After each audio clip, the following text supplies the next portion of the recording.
Hai semua, apa khabar? Saya berharap anda semua sihat dan selamat di mana jua anda berada. Nama saya Vince dan anda sedang menonton rancangan Mari Bercerita.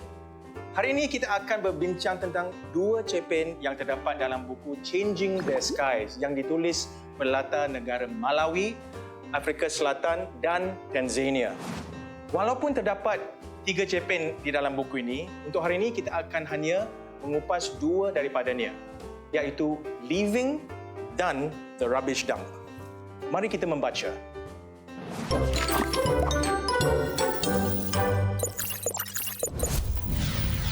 Buah jambu di bawah tangga, buah kelapa di hujung desa. Kasih ibu membawa syurga, kasih bapa sepanjang masa. Mari kita bermula dengan cerpen Leaving, karya M.G. Vasanji. Cerita ini adalah kisah seorang wanita yang membesarkan 5 anaknya bersendirian di Tanzania setelah kematian suaminya di awal usia.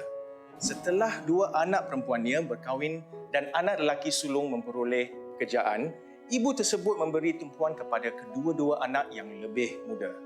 Penulis dan Alu yang bongsu.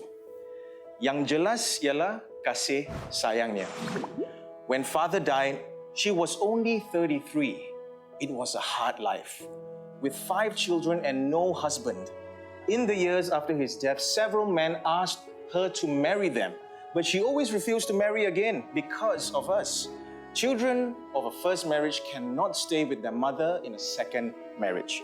They are sent to a children's home. Anak perempuan iaitu penulis sedang belajar di sebuah universiti tempatan, manakala Alu pula di tahun terakhir di sekolah. Mari kita lihat halaman 32. By now, I was at university, living there during the week and coming home at weekends. Alu was in the last year at school. He was a clever student, in fact, much cleverer than we knew. Ibu menaruh harapan yang sangat tinggi terhadap penulis dan Alu untuk mereka melanjutkan pelajaran ke peringkat lebih tinggi hingga sanggup menjual kedainya dan berpindah ke Upanga. Bagi ibu, tempat ini lebih tenang dan lebih baik untuk anak-anaknya belajar.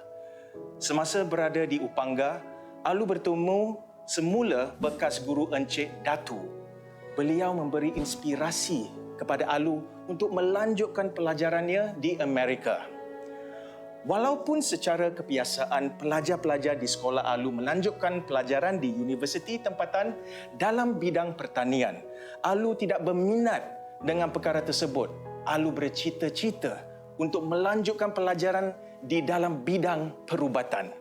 Jadi dia mula menulis surat kepada universiti di Amerika Syarikat. Dan cuba teka, apa jadi? Dia telah ditawarkan beasiswa untuk melanjutkan pelajaran di Institut Teknologi California. Hebat kan? Then a letter came for Alu from California Institute of Technology, a famous college in America. They offered him a place with scholarship. Namun setelah mendapat perkabaran ini, ibunya tidak membenarkan Alu menerima tawaran itu dan memberi alasan bahawa masalah kewangan. Ini digambarkan melalui kata ibu di muka surat 34. And how are we going to get 3,000 shillings? And what about the plane ticket? Are they going to send you a ticket too? Tetapi sebab sebenar adalah kerana ibu Alu amat takut akan kehilangan Alu. Dia merasakan bahawa Alu tidak akan pulang lagi ke Tanzania sekiranya dia melanjutkan pelajaran di Amerika. Alasan ini akhirnya terbongkar di muka surat 34. And why do you want to go away so far from us? What kind of son are you? You want to leave me and go away to a foreign place? Won't you miss us? Are we so unimportant to you? If something happens... Selepas mengetahui perkara ini, Alu berasa sangat kecewa dan marah dengan keputusan ibunya. Dia merasakan bahawa ibunya bersikap tidak adil apabila membiarkan Alu membuat semua persiapan ke luar negara tetapi tidak membenarkan pergi. Kesedihan dan kekecewaan Alu ini dapat dibaca di muka surat 36. Alu was crying. So many kids go and return, and nothing happens to them. Why did you let me write to all these places if you didn't want me to go? Why did you let me hope? He was shouting at her, the only time I ever heard him do that. And he was shaking. Setelah mendengar keluhan Alu, ibu akhirnya bersetuju. Penulis buat pertama kalinya melihat ibunya sebagai seorang insan yang hanya memikirkan kesejahteraan anak-anak. There were pictures of mother before father died. They showed her smiling and pretty, wearing beautiful clothes. I never knew her when she was like that. I knew only a worried and smiling face with deep lines getting deeper every year, hair getting thinner, a body getting fatter, a voice no longer soft. Setelah sampai di Amerika, Alu tidak memungkiri janji dan selalu berhubung dengan keluarganya. Itulah dia kisah Alu yang ingin melanjutkan pelajarannya ke luar negara, walaupun pada mulanya tidak dibenarkan ibunya kerana risau dia akan hilang hubungan erat dengan anaknya. Tapi sebagai seorang ibu yang penuh dengan kasih sayang, dia telah membenarkan Alu menyampai impiannya. Pernah tak anda mengalami dilema yang sebegini? Okey. Sekarang kita nak ke cerpen yang kedua dalam novel Changing the Skies. Ni. Rasa-rasanya apa pula dilema yang perlu dihadapi oleh watak-watak dalam cerpen ni? The Rubbish Dump bermakna tapak pelupusan sampah atau tempat pembuangan sampah. Cerita ini bertema perbezaan kelas sosial antara orang Afrika dan orang berkulit putih serta golongan kaya dan miskin. Situasi ini digambarkan oleh penulis di halaman 1. Rubbish is a problem in the rich world. There is too much of it, and people do not know what to do with it. In places like Africa, there is less rubbish because people have less to throw away. Wow. The Rubbish Dump berlaku di Malawi, Afrika. Dia tentang Joey, seorang kanak-kanak berusia sekitar 10 tahun, dan Mazambezi, seorang lelaki tua yang mengumpul sampah dengan kereta sorongnya. Oh, sebelum saya lupa, Mazambezi ni bukan nama sebenarnya. Ia adalah kata nama yang digunakan untuk pengumpul sampah. Kisah The Rubbish Dump ini mengisahkan tentang golongan Malawi yang sangat miskin. Mereka terpaksa mengumpulkan sampah untuk mendapatkan wang dan meneruskan kehidupan. Kemiskinan yang digambarkan di dalam cerpen sangat teruk kerana pada kebiasaannya. Masyarakat di sini akan hidup di dalam kelaparan dan kebanyakan mereka akhirnya mati kelaparan. Lihat pada halaman 6. Mazambezi was looking through the rubbish in the wheelbarrow, finding bits of food left from the aeroplane meals. This was his lunch. Makanan leftover dari kapal terbang. Suatu hari, Joey mengikuti Mazambezi ke tempat pembuangan sampah. Di tempat tersebut, Joey telah melanggar sesuatu dan terjatuh. Mazambezi yang melihat keadaan itu cuba membantu Joey, tetapi Joey menolak dan menjerit kepada Mazambezi. Petikan ini terdapat pada halaman 2 dan 3. He saw Mazambezi sitting by the side of the pit, looking down into it. Joey went nearer, and then his foot hit something on the ground and he fell into something soft and horrible. Are you all right? The old man's voice was coming out of the pit, Joey thought. Don't touch me, he shouted angrily.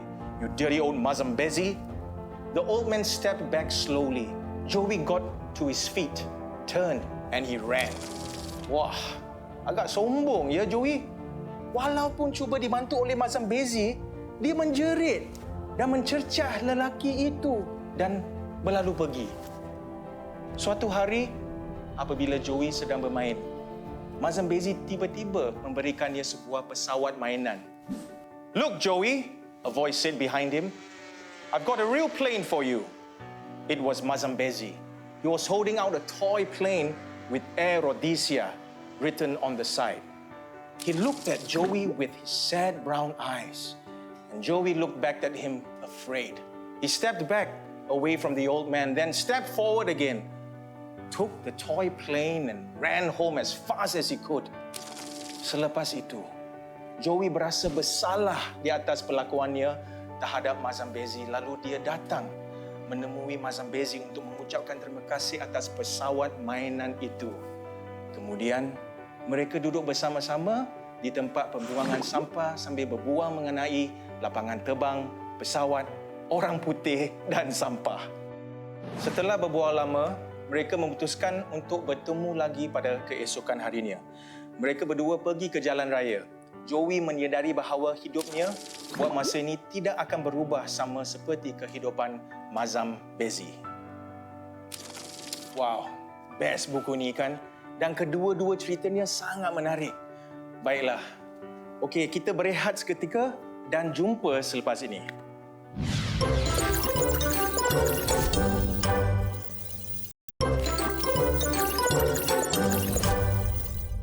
Bertemu kembali kita dalam rancangan Mari Bercerita bersama saya, Vince. Apa kata sekarang kita menguji minda anda dengan ejaan?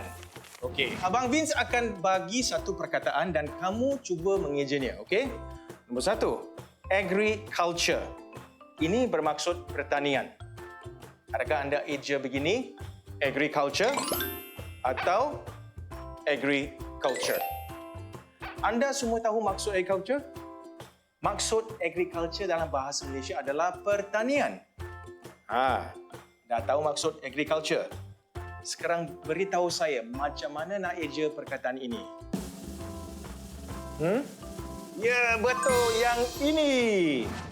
Agriculture is the foundation of the national economy. Sekarang mari kita ke perkataan seterusnya, iaitu rustling, berkeroncong. Adakah eja begini atau begini? Wrestling. Contoh ayat. I could hear rustling in the bushes. Alright? Yang seterusnya, pleased. Pleased. Gembira. Adakah begini? Please atau pleased? Sheena was very pleased with her exam results. Seterusnya, ingat tak adik-adik? Okay, fokus ya. Scholarship. Beasiswa. Adakah begini? Scholarship atau scholarship? Sebagai contoh, Harry won a scholarship to study at Stanford. Seterusnya, buzz. Dengung, bunyi yang bergema. Adakah begini? Buzz atau buzz? The planes buzzed overhead and then we could see the parachutists floating down towards us. The flies buzzed angrily over it all. And in the sky, a big black bird circled, calling loudly. Pit. Lubang di dalam tanah. Adakah begini? Pit atau pit? They dug a pit to bury the rubbish. They were nearly at the rubbish pit by now. And Joey remembered his first meeting with Mazambezi in his first visit to the dump. Wheelbarrow. Kereta sorong. Adakah begini? Wheelbarrow atau wheelbarrow? The wheelbarrow got stuck in a hollow. Mazambezi pushing his wheelbarrow with the rubbish collected from the airport. Squeak, squeak. Bunyi keriut. Adakah begini? Squeak atau squeak? The door opened with a squeak. Rattle. Bunyi benda bergetar. Macam ni, rattle atau macam ni. A moment later, the rooftops of the houses began to rattle and the great silver plane went overhead in a terrible roar of engine noise. Seterusnya, mysterious. Penuh dengan misteri. Adakah begini? Mysterious atau mysterious? The police are investigating the mysterious deaths of children at the hospital. Baiklah adik-adik, anda boleh menggunakan kesemua kosakata ini dalam penulisan esei dan juga pembinaan ayat. Okey, kita berehat seketika.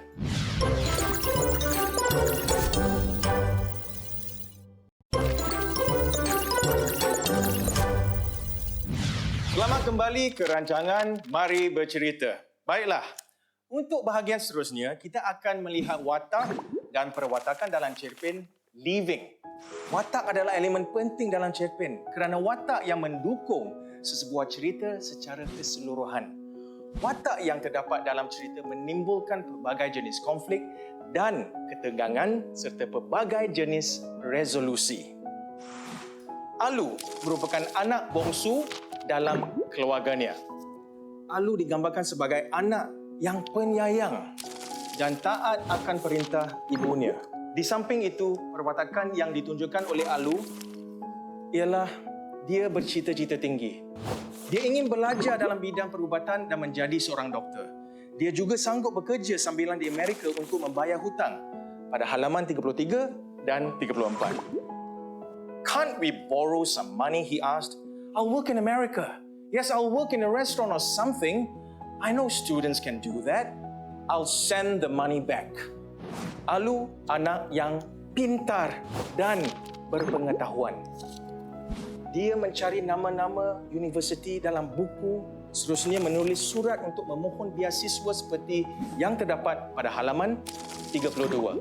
All through the rest of that year, he wrote to universities in America, finding their names in books. Selain watak utama, ada dua lagi watak sampingan. Ibu Alu dan penulis.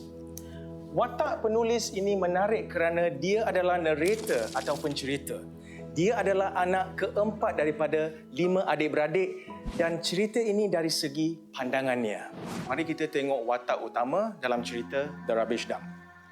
Joey seorang budak lelaki dari kelas sosial rendah yang tinggal di sebelah lapangan terbang bersama ibu bapanya.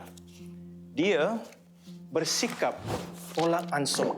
Walaupun kapal terbang mengeluarkan bunyi yang kuat setiap kali mendarat, tetapi Joey tidak kisah. Adik-adik boleh membaca pada halaman 4 apabila penulis menyatakan bahawa he loved the noise and the roar and the cleverness that made those great machines fly like birds through the sky.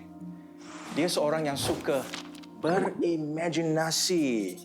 Impiannya adalah untuk membaca tentang tempat-tempat terkenal di seluruh negara dan mengembara ke tempat-tempat tersebut satu hari nanti. Joey seorang budak yang cerdik dan pandai. Dia membina kapal terbang sendiri walaupun tak berapa cantik. He also worked on his toy car. And when he got bored with that, he built himself an aeroplane. It was not very good and looked a bit like an old potato. But Joey flew it to Moscow, Tokyo, London, New York and back. Selain itu, dalam cerpen The Rubbish Dump, ada lagi satu watak bernama Mazam Bezi. Walaupun beliau mengutip sampah dan berpakaian kotor, tetapi dia bekerja keras untuk meneruskan kehidupannya. Bak kata pepatah, don't judge a book by its cover. Okey, apa kata saya uji anda dengan soalan misteri. Baiklah, kita beralih ke segmen soalan misteri. Mangkuk ini mengandungi soalan-soalan mengenai cerita ini. Soalan dari mangkuk ini adalah untuk menguji pemahaman anda semua terhadap cerpen-cerpen yang telah dibincangkan. Saya akan mulakan soalan berkenaan cerpen Living dahulu. Okey? Mari kita jawab bersama-sama. Jalan menuju kejayaan penuh dengan cabaran. Huraikan cabaran yang terdapat dalam cerpen ini. Okey, berdasarkan cerpen Living, saya bersetuju bahawa jalan menuju kejayaan dilalui dengan cabaran. Alu, seorang pelajar cemerlang di Tanzania, menentang segala kemungkinan dan mencapai impiannya untuk belajar di Amerika. Walaupun ditawarkan beasiswa, ibunya tidak membenarkan Alu pergi. Tetapi Alu tidak pernah melepaskan impiannya dan akhirnya dia berjaya ke Amerika. Sebagai kesimpulan, berdasarkan apa yang telah berlaku kepada Alu, saya setuju bahawa jalan menuju kejayaan penuh dengan cabaran. Alright, next question. Ni menarik. Berdasarkan cerpen yang anda kaji, nyatakan satu watak yang paling disukai anda. Bagi saya, watak yang saya paling suka ialah Ibu Alu. Kenapa? Dia kehilangan suaminya ketika dia baru berusia 33 tahun. Sejak itu, dia tidak mahu berkahwin lagi walaupun beberapa orang memintanya berkahwin dengan mereka. Tanpa mementingkan diri sendiri, dia dapat membesarkan anak-anaknya dengan baik. Okey, sekarang mari kita uji pula pemahaman anda semua untuk cerpen The Rubbish Dump. Alright. Mengapakah orang tua itu dipanggil Mazambezi? Why? Orang tua itu dipanggil Mazambezi kerana dia apa? Mengutip sampah, dan Mazambezi bermaksud pengutip sampah. Soalan seterusnya. Mengapakah Joey suka mengutip barang-barang dari lapangan terbang? Why? No? Yes? Joey suka mengutip barang-barang dari lapangan terbang untuk mengubah suai barangan permainannya. Alright, next one. Joey merupakan seorang kanak-kanak manakala Mazambezi ialah orang tua. Apakah topik perbincangan mereka apabila bertemu? Jawapan? Mereka bercakap tentang barang-barang yang ditemui di tempat pembuangan sampah dan tempat asal barang-barang tersebut. Bagaimana? Dapat tak jawab semua? Saya harap begitulah. Dan anda betul-betul memahami cerpen kita untuk hari ini. Baiklah semua, nampaknya kita telah pun sampai ke penghujung rancangan. Banyak yang kita telah belajar dalam cerpen Living, nukilan M.G. Vasanji dan juga Rubbish Dump. The Rubbish Dump karya Steve Chimombo. Saya mengakhiri dengan serangkap pantun. Jarum patah dalam saku, nyamuk masuk dalam kelambu. Banyak-banyak membaca buku, kerana buku jambatan ilmu. Sehingga berjumpa lagi.